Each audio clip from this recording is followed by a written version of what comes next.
stepped up and adopted me. At that point, I got this huge lump in my throat, and Michael has one in his throat because I got him by the neck.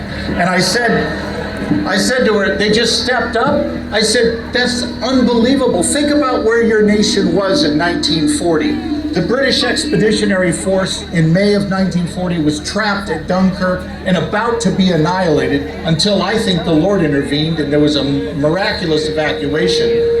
Everything in Europe was under control of tyrants. Russia was not on the side of the Allies. The United States was asleep at the wheel. It would be 2 more years before we got our act together on that war.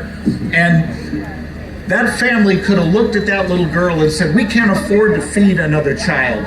We just don't have what it takes. We don't know if petrol's going to be rationed. We don't know if we're going to have enough bread. But that family didn't do that. You know what they did? They just looked and saw that little girl and said, we see her need. We're going to take care of it. And they stepped up. Men and women, we have to step up right now. And let me tell you a little bit about what that looks like. Many of our churches don't say a word about abortion because they want to spare people a guilt trip. But when we don't talk about abortion honestly in our churches, we do not spare men and women guilt. You know what we spare them? We spare them healing, because unconfessed sin has them out of full fellowship with Christ. We've got to make sure our churches know the logic of the pro-life view. Second thing we've got to do, we've got to train our young people to defend the pro-life view.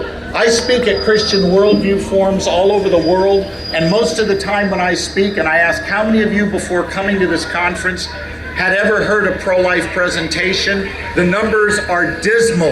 We've got to take personal responsibility and step up to fix that. Listen, we are not going to surrender, but men and women, there's a fight in front of us and we've got to enjoy it. Let's step up and do it. God bless you guys. Thanks for having me.